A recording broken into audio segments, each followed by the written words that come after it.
No. In the beginning, the writers, wrote the character, and then we embellished it as we went along and developed it over the weeks. Nobody knew Don Knotts was dying. At 81, TV's funniest deputy was keeping a deadly secret from everyone, even Andy Griffith. He hid his oxygen tank. He canceled visits. He even flatlined in an ambulance and came back to life, but still wouldn't tell his own kids how bad things were. The man who made America laugh for 50 years spent his final days trapped in a web of lies to protect the people he loved. But that wasn't even the strangest part about his mysterious end. Don Knotts was born in Morgantown, West Virginia in 1924. He was the youngest of 4 brothers and arrived 14 years after the last child. His parents were older and already worn down. His father, Jesse Sr., was suffering from schizophrenia and drank heavily. Don lived in fear from the time he was 5. He slept on a cot in the kitchen. Every day he had to pass by his father, who would lie on the living room sofa. During violent episodes, Jesse Sr. would grab Don, shove him against a wall, and press a butcher knife to his neck. He would whisper threats like, "I'll kill you, you son of a bitch." His father was taken away twice to the West Virginia State Mental Hospital, but the damage had already been done. These early years left Don with constant anxiety and insomnia. Even in adulthood, he had a nervous stomach and was always worried about his health. In 1937, Don's father died. He was 13. That same year, Don discovered ventriloquism. It became his escape. By 1939, he had saved enough to buy a wooden dummy he named Danny. He practiced every day and used the dummy to perform at schools and churches. He felt safe speaking through Danny when real words were too hard. He formed a small group called the Radio 3 with his friends Richie Ferrara and Jarvis Eldred. They did comedy and music wherever someone would let them perform. When Don joined the Army in 1943, Danny went with him. He performed in the Pacific Islands with the Special Services Unit. He entertained troops stationed near combat zones. In 1944, the Army ordered him to keep using the dummy even when he wanted to stop. So during a transport mission, he let Danny go. The dummy disappeared into the ocean. It was his way of letting go of the thing that had helped him survive childhood. Life growing up in Morgantown was hard. The family left their farm in 1929 because they couldn't grow anything. They moved into a small rental house on University Avenue. His mother Elsie took in boarders and washed laundry to make money. She rented rooms to male college students and sometimes had to chase young women out of the house. Don was skinny and weak. He weighed just 97 pounds. He was often sick and bullied at school. He once said he was stoop-shouldered and had not come into the world with a great deal of promise. When he was drafted in 1943, the Army said he didn't weigh enough to serve. He needed a waiver just to get in. His body was always in pain from poor nutrition and nerves. He threw up often and never really felt at ease. In 1942, Don was elected senior class president at Morgantown High. He also wrote a humor column for the school paper and worked as an usher at the Warner Theater. He had a small performing group and seemed to be doing well. But on the inside, he still felt worthless. Years later, he said those days were full of worry and self-doubt. He smiled for the world, but didn't believe any of it. That feeling never really left him. In 1942, Don Knotts was 18 and had just finished high school in Morgantown, West Virginia. He had spent years doing comedy and ventriloquism at local events and school shows. He believed he was ready for something bigger. With a suitcase and a dream, he took a bus to New York City. He thought he had what it took to make it in show business. But his first audition ended in disaster. The casting director didn't just turn him down. He told Don to quit altogether. He said Don would never have a place in the entertainment world. That one sentence crushed him. Don came back home later that year. The people in town had heard he went to chase his dream. Now he returned with nothing. To make things worse, he took the only job he could find. He started plucking chickens at a grocery store. The job was hard and dirty. His hands were sore and cut. He spent hours each day in feathers and blood. Every chicken reminded him of what he had lost. He later said this was one of the lowest points of his life. In 1943, the war was in full swing. Don was small and thin.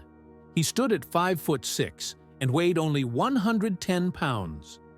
Many thought he wouldn't get drafted, but the Army accepted him and sent him to the 6,817th Special Services Battalion. His job was to entertain troops. He joined a group called Stars and Gripes. They performed in the Western Pacific, near active war zones. Don brought his dummy, Danny Hooch Matador. Together, they made soldiers laugh. One night after a show, comedian Red Ford came up to Don and said, "You're a funny little son of a bitch." For Don, that moment meant everything. It was the first time someone in the business believed in him. By 1946, he had earned the rank of Technician Grade 5. He was given the World War II Victory Medal and the Asiatic Pacific Campaign Medal with 4 bronze stars. But more than the medals, the Army gave him something he had lost. It gave him hope. In December 1947, Don married Catherine K. Metz. She was a minister's daughter. They had met while Don was studying at West Virginia University. He graduated in 1948. The next year, he was working at a department store in Morgantown. He sold toys. One day, the man playing Santa Claus at the store told Don he should try New York again. Don listened. He borrowed $100 from his brother. With just $120 total, he and Kay returned to Manhattan in 1949. Things didn't go as planned. Don auditioned for radio jobs. He was turned down again and again. His act didn't land. He got a spot on Arthur Godfrey's Talent Scouts, but his jokes fell flat. Even his ventriloquism didn't get much attention. He took side jobs to get by. He met with the William Morris Agency, but still got no work. The rejection went on for 7 years. Finally, in 1956, something changed. Don was cast in a Broadway show called No Time for Sergeants. It wasn't a huge part, but it got him noticed. More importantly, he met a young actor named Andy Griffith. That meeting would shape the rest of his career. Knotts had a talent for nervous comedy, but it didn't come from nowhere. At a luncheon months earlier, he'd watched a guest speaker tremble, spill water, and shake through his entire talk. It was painful, but also funny. That image stuck with him. Later, it came back to him in a dream. From that, he created a twitchy, anxious character who would eventually become known to millions. On The Steve Allen Show, which ran from 1956 to 1961, Don gave life to a man named Mr. Morrison in the show's Man on the Street sketches. Morrison worked dangerous jobs, one time placing pins in hand grenades. When Steve Allen asked what his initials stood for, he stammered, "Kaboom." Audiences loved it. Allen would ask, "Are you nervous?" And Knotts would shout, "No!" while clearly falling apart. That bit made him famous. But in 1960, the Steve Allen Show was ending, and Knotts needed work. He watched the pilot of The Andy Griffith Show, which had aired as an episode of The Danny Thomas Show, and got an idea.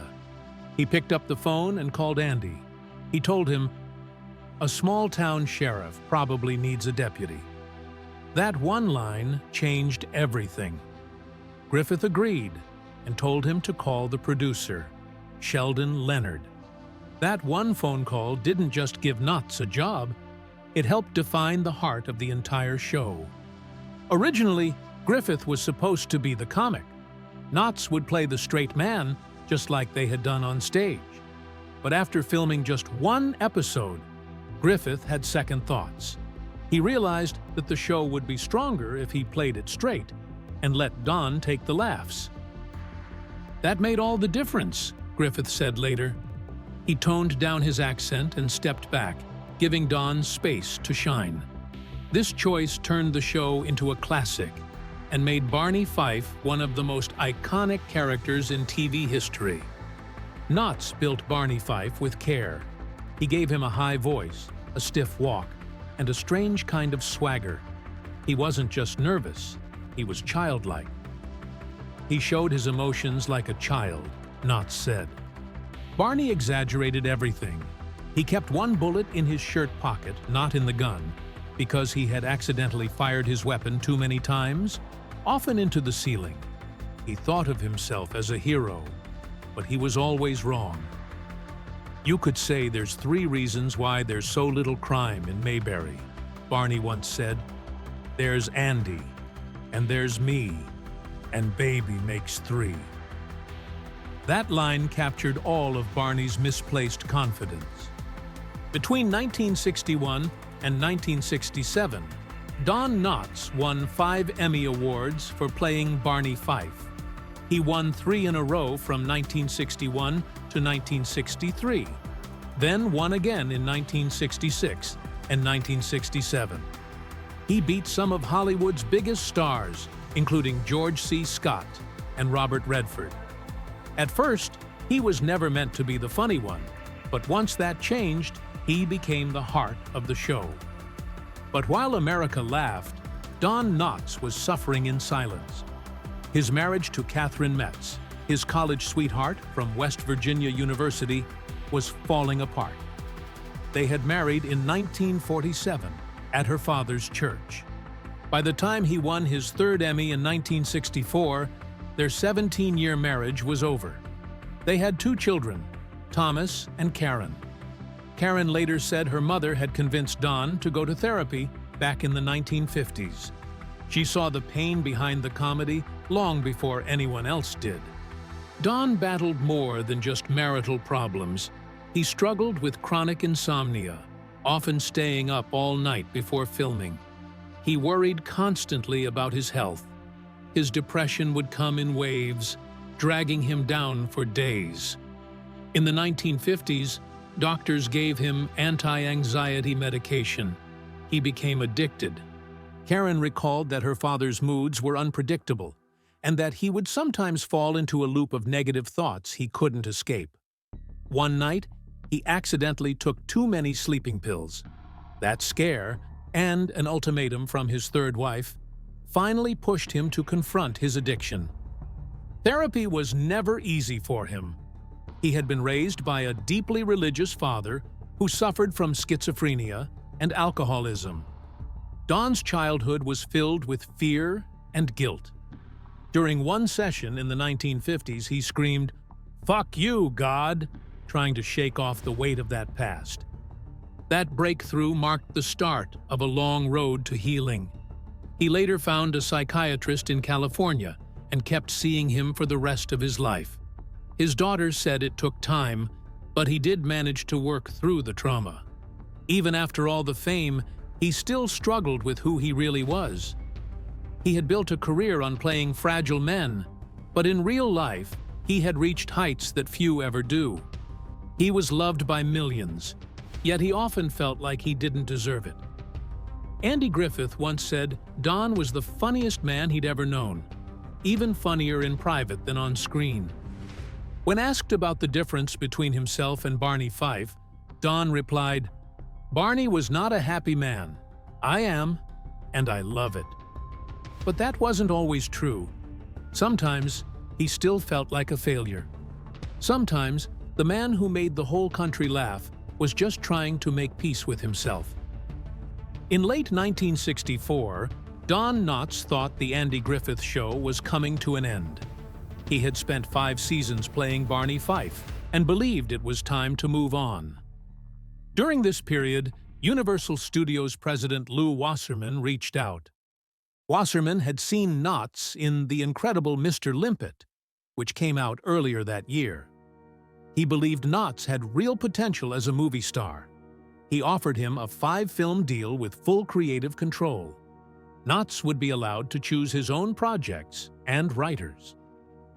By October 1965, the deal was finalized. Universal promised to make at least one movie per year starring Knotts. The deal paid far more than his television salary. On The Andy Griffith Show, he was making about $35,000 a year. That broke down to $1,250 per episode. But just after Knotts signed the contract, everything changed. Andy Griffith announced he would keep the show going for 2 or 3 more years. CBS had offered him $1 million per year to stay. Knotts was shocked. He had already committed to Universal. According to the book Andy and Don by Daniel DeVisey, CBS did try to keep him. They offered him a raise to $150,000 per year. But it was too late. His first movie with Universal, The Ghost and Mr. Chicken, was already in production. That movie came out in January 1966 and was a surprise hit.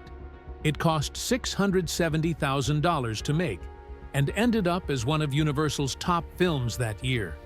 Knotts played Luther Heggs, a nervous typesetter who spends a night in a haunted house to prove himself as a journalist. In 1969, Knotts made one of the biggest missteps of his career. He starred in The Love God as Abner Peacock IV, a quiet birdwatcher who accidentally becomes the head of an adult magazine. The film was written and directed by Nat Hiken. It was meant to be a satire of changing sexual attitudes in the 1960s. Hiken tried to turn Knotts into a kind of Hugh Hefner figure. The film leaned more toward romantic comedies starring actors like Rock Hudson or Tony Curtis. Knotts seemed out of place. His nervous and innocent style didn't match the story's tone. Doris Day reportedly turned down the film because it was too risque. Audiences were confused. They had expected family comedy. The film tried to be bold and smart like Dr. Strangelove, but didn't connect. It ended up being one of the few major failures in his film career. Even during successful times, Knotts had moments he regretted. In 1981, while filming Three's Company, he made what he called the most embarrassing mistake of his career. He was in his dressing room watching a playoff game between the Dodgers and the Expos. It was a big game. The winner would go to the World Series. Knotts planned to check the score only during breaks, but he got completely caught up in the game and missed his only stage entrance. The show was filmed in front of a live audience. The stage manager had to rush into his room and tell him. The taping had to stop.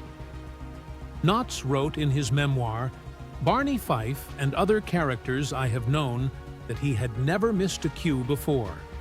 He said, "I have never felt smaller in my life." The only thing that made him feel better was that the Dodgers went on to win the 1981 World Series against the Yankees. Then came Disney. In July 1975, Knotts starred in The Apple Dumpling Gang with Tim Conway.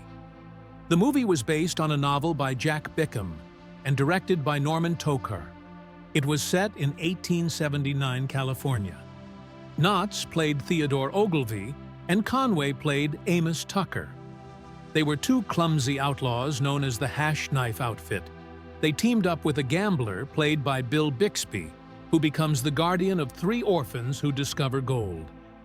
The movie cost much more to make than his earlier comedies, but earned $36,853,000.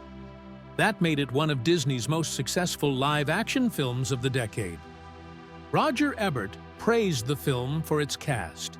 He said that when actors like Slim Pickens, Harry Morgan, John McGiver, Don Knotts, and Tim Conway were all on screen, there was always something happening. The chemistry between Knotts and Conway worked so well that they returned in 1979 for the Apple Dumpling Gang Rides Again. They would go on to star in several other films together. These movies helped introduce Knotts to younger audiences and kept his career going strong. In 1970, NBC gave Don Knotts his own variety show after pulling him from CBS, where he had won 5 Emmys for The Andy Griffith Show. The network promised a 22-week run and expected a hit. But the Don Knotts Show struggled from the start.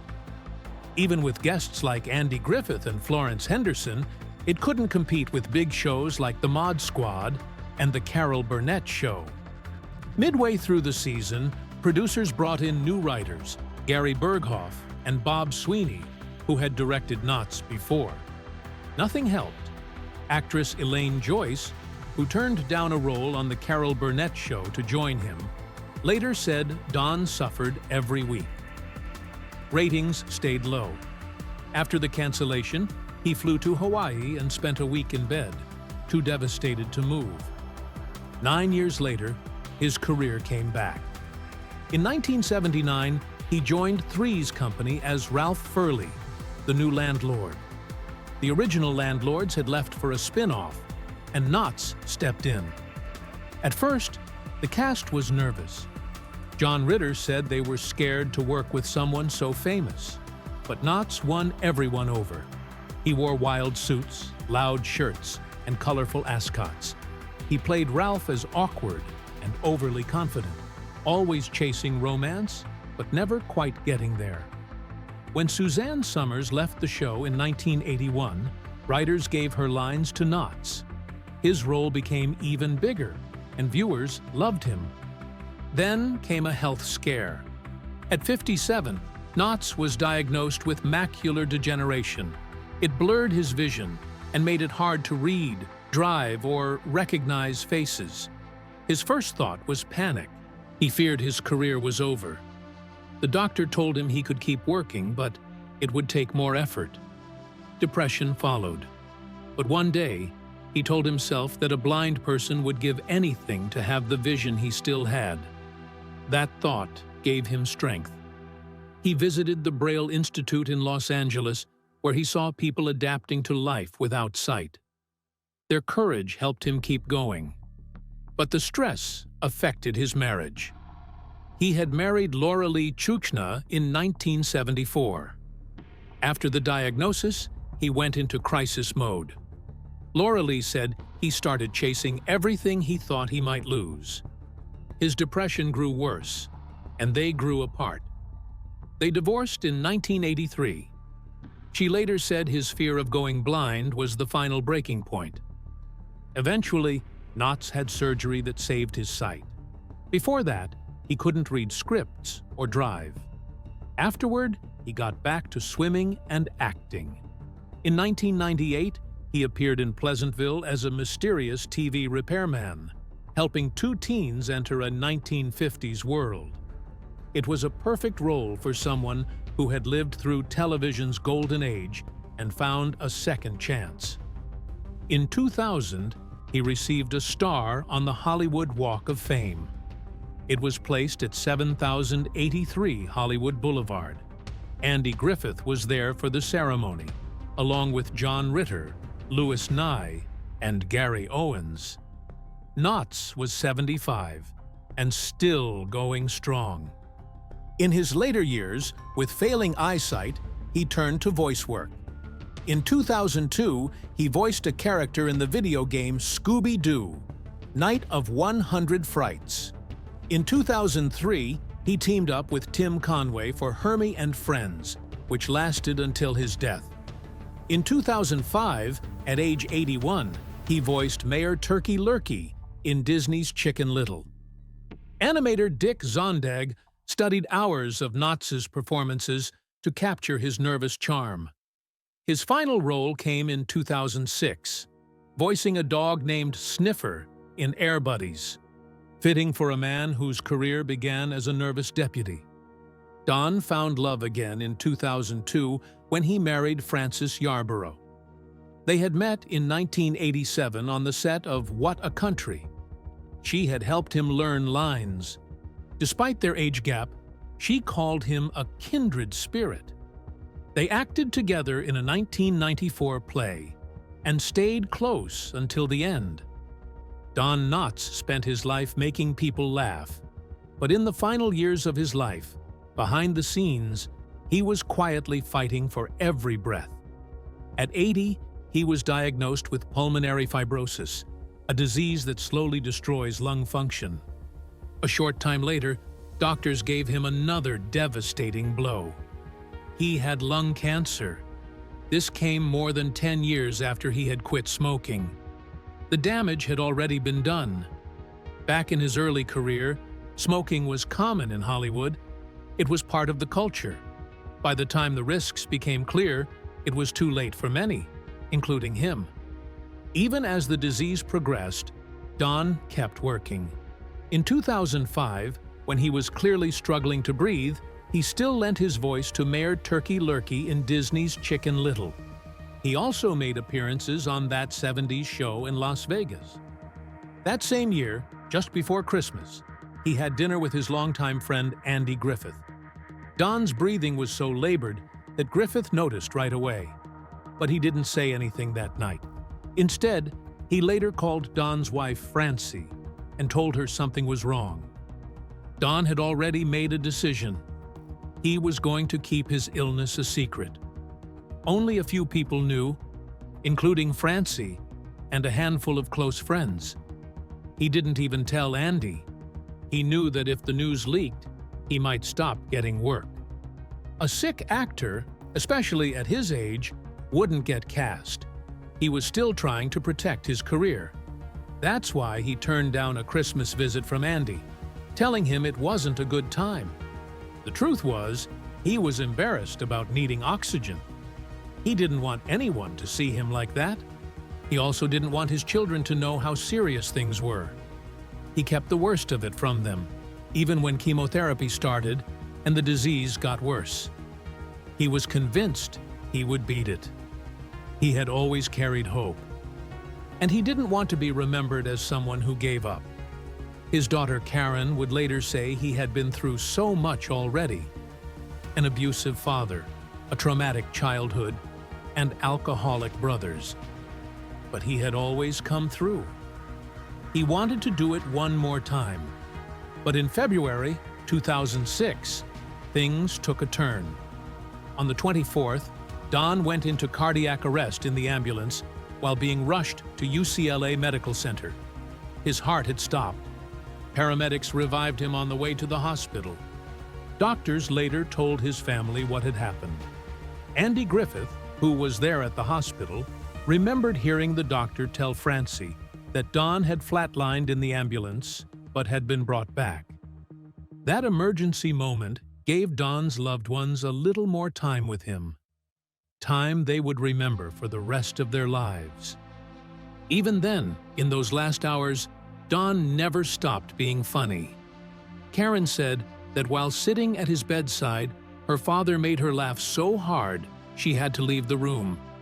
It was surreal. He was dying, yet he still had that natural gift. He said something so funny that both Karen and her stepmother broke into hysterics. Karen later regretted leaving the room. A director friend told her, "You should have stayed and laughed out loud. That's what comedians live for." Don brought joy right up until the very end. That same day, Andy Griffith sat by his side. They hadn't been as close in recent years, but their friendship had lasted decades. From the Andy Griffith Show in the 1960s to their later work on Matlock, they had shared a bond that never faded. Andy stayed at the hospital until about 6:30 p.m. Don died that night at 11 p.m. In their final moment together, Andy leaned in and told him, "I love you." He also said, "Breathe, breathe, keep breathing, Jess." Don never liked his real name, Jesse, but Andy had always called him that. He knew it was one of the few people Don would allow to use it. It was a moment only the closest of friends could have. Others who knew them said that whenever Don and Andy got together, it was like no time had passed. They would laugh, sing, and tell jokes like they were still on set. Their friendship was real, and it lasted a lifetime. In the end, Andy's bedside visit was more than just a goodbye. It was a final thank you between two men who had made each other's lives, and millions of other lives, better through laughter.